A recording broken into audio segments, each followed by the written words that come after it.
We finally got our Fractal S2 Vision RGB case in that we bought for $240 plus shipping. It's about $300 total to review. So this case came in and it's a modified version of the S2, clearly by name, which is a modified version of the R6. So the chassis you're very familiar with. In fact, if you have seen our S2 or R6 reviews, you already know everything about the internals of the case. The changes have been the glass, the fans, the RGB LEDs, or the blackout version is just glass everywhere that's blacked out with no RGB LEDs. And today we're going to be reviewing the implementation of RGB LEDs and fans and glass on this case. That's the primary change, and there are actually some pretty interesting notes there.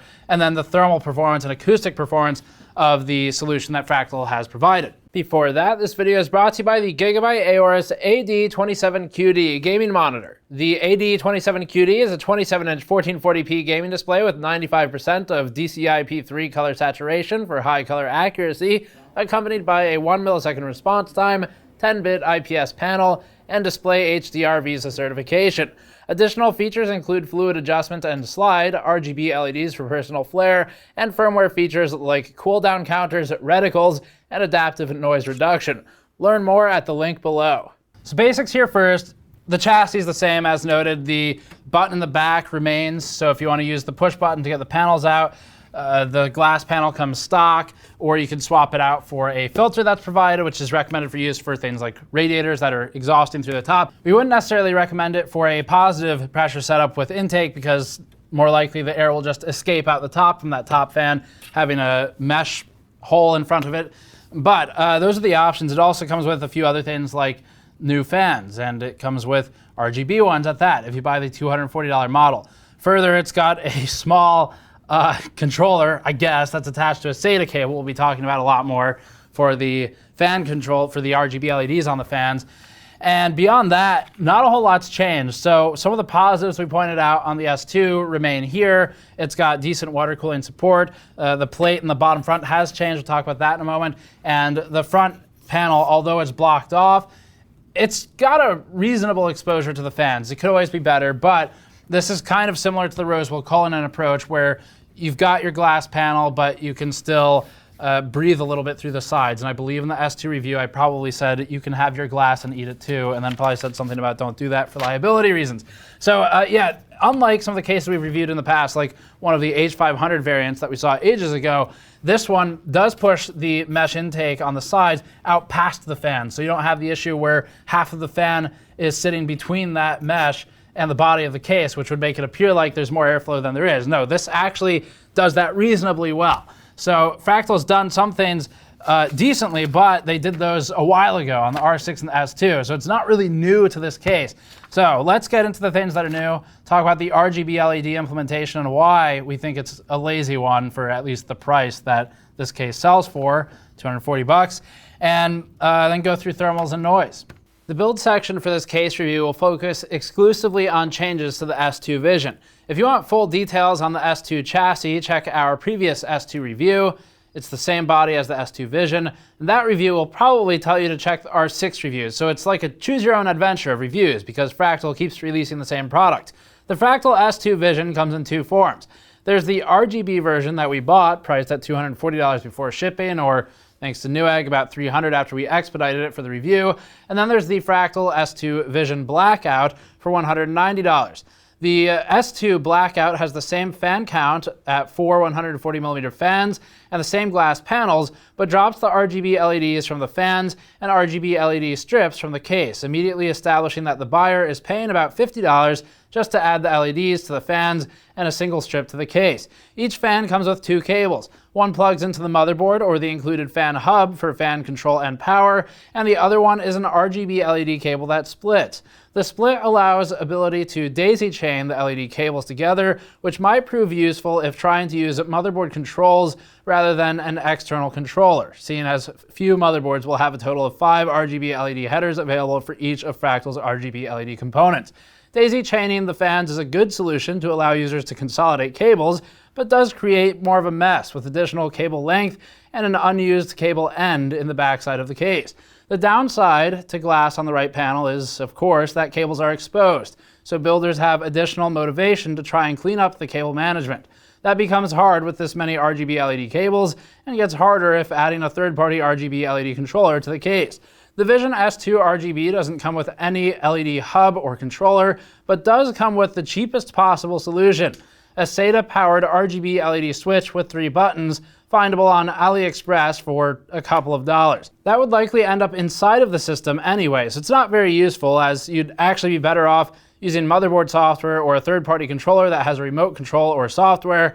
We'd rather see an RGB LED hub than a bunch of cable extensions, and then an option to power that hub by a single motherboard header or by Molex or SATA power, if not one of each. This would reduce cable length, as the need to daisy chain would be eliminated.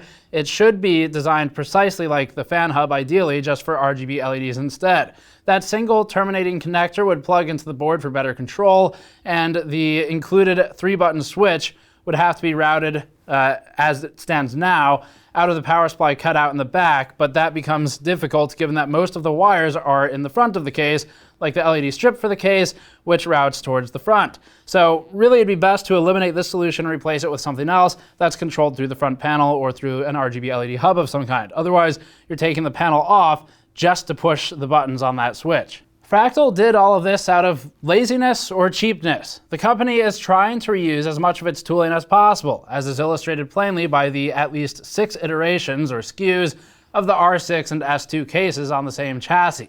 It's okay to stretch tooling to get ROI, but this is beginning to be a bit much. Not retooling the front to accommodate an RGB LED button is insulting to those who paid $240 for this case, and it's about the level of quality we would expect from cases 3 years ago, back when just adding glass and LEDs was enough to get attention.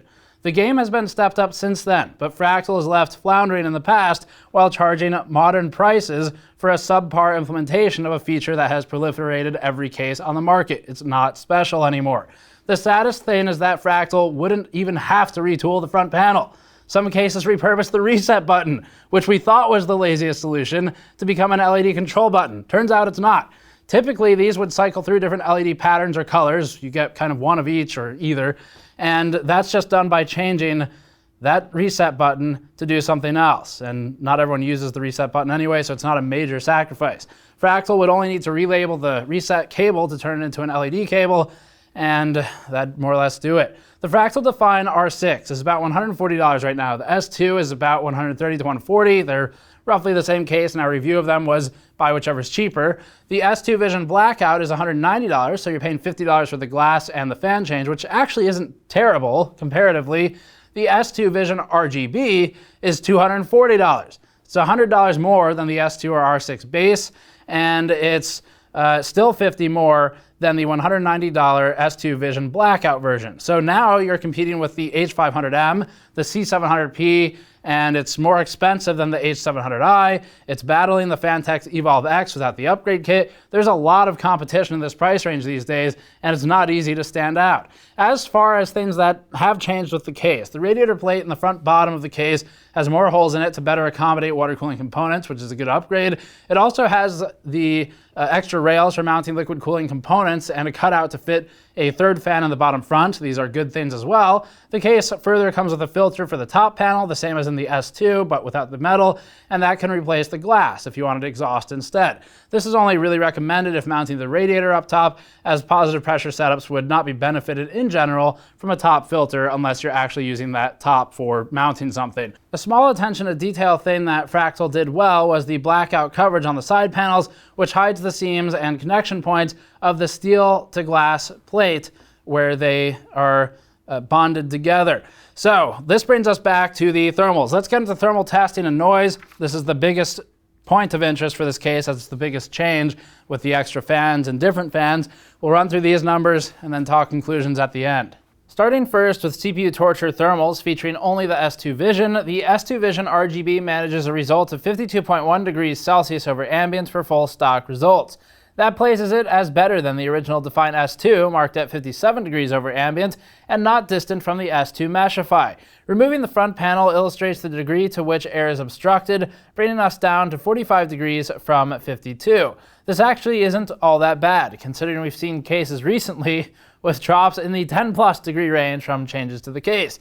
All of those fans in the Vision RGB are able to somewhat level performance out by pure brute force. And this is something we've seen work in the past. It does make it louder, but it also sort of overcomes the front panel. Comparatively, the Vision S2 RGB stock results end up in the top half of this truncated results chart. It's within error margins of the Evolve X and not distant from the H500 Mesh's 49.9 degree result. Although the S2 Vision is limited by about 7 degrees in our chart by its front panel, it's still able to force enough air to perform reasonably. We wouldn't call this performance good, especially not with the number of fans present, but we would call it acceptable. It's just that the price doesn't justify the performance. You're really paying for the glass and RGB LEDs here. However, there's still a big story to be told with the GPU thermals that we'll get through over the next few charts. Looking next at GPU thermals for the S2 and R6 cases, which all share the same chassis, the S2 Vision ends up at 49 degrees stock, which is the best of the stock results for Fractal's new cases. The S2 Meshify falls behind by way of its fan positioning and quantity and quality, something we discussed in the Meshify review. Removing the front panel entirely gives us a slight improvement to 46.6 degrees over ambient, and we have a marked improvement over the S2 original case, which was ranked at 59 degrees over ambient. Comparatively, the Fractal S2 Vision RGB ends up at 49 degrees over ambient, roughly tied with the Coleman of similar design.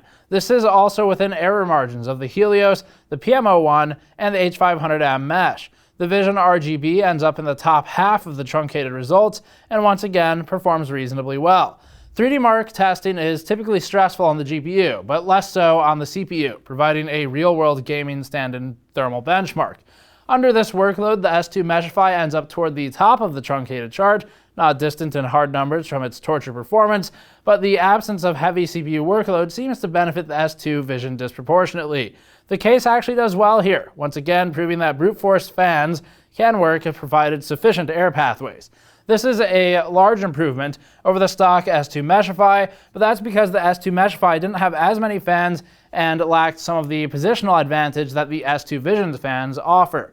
Blender GPU results put the S2 Vision toward the top of the chart at 23 degrees over ambient for GPU temperature. This ranks it as just behind the SL600M, which had some of the best GPU cooling we'd seen last year. But the Vision manages better CPU performance than the SL600M's compartmentalized layout. Blender CPU testing positions the S2 Vision less impressively than the GPU result, ranking it more toward the halfway mark or slightly below, and within margin of error of the NZXT H500 stock case. Noise levels plant the Fractal-defined S2 Vision back into the realm of reality, showing that no thermal gain comes without a consequence, whether that's a visual one or an acoustic one. The Vision ends up being the loudest stock case on our chart, measuring at 49.1 dBA at a 20-inch distance, far overpowering the native system noise that's produced by the rest of the fans in the system. This is tested the same way as every other case on the chart, and so all these numbers are directly comparable. Perceptually, this is about 2 times louder to the human ear as the H700i stock case, and that's just because decibels are logarithmic. At the end of the day, then, it's difficult at the price to recommend this case. It's really not just objectively bad or anything. It's considering the money argument, it does feel a bit lazy. This is a refresh of a refresh, of which there are several other SKUs now. There are at least 5 to 6 other SKUs of the R6/S2 body. And so it does sort of, it's not particularly exciting from the chassis standpoint. It's not a bad chassis. It's just, you got to give me something new, especially at $240, or have a really good implementation of everything at $240. Because if you're reusing tooling, or at least large parts of it, and going with just glass and LED upgrades, it's really got to be good. Like, it has to be one of the best on the market, because it's a really competitive market these days at $180 plus. That wasn't always true. Just in the last couple of years, it's gotten flooded with good cases and a lot of bad ones in that price range. So Fractal needs to stand out more than it presently is doing. And this is even really just, a lot of it's reminiscent of the Coleman, which, if you don't know, is just a Jones Bow case. Rosewell doesn't even make it.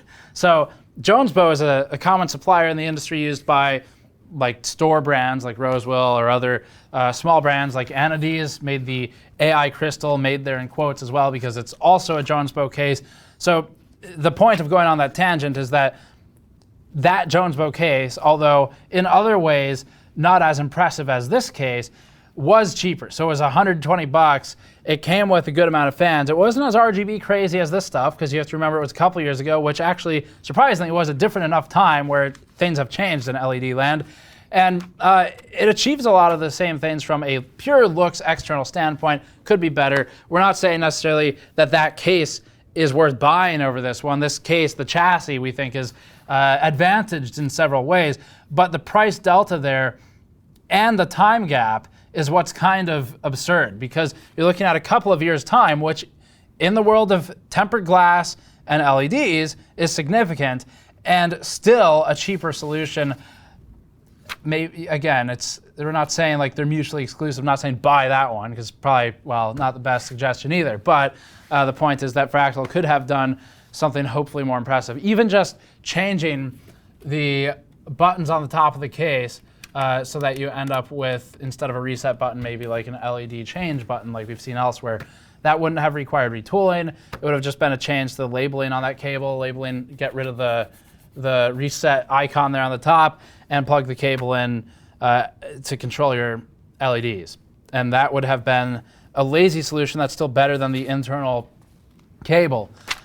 But anyway, the case itself, to be very clear here, is fine, like in terms of the enclosure. So the R6, the S2 at $140, they're not terrible. They're really not. The case is sturdy, it's reasonably well built, and there are design elements that we like, and check those reviews to learn more about that.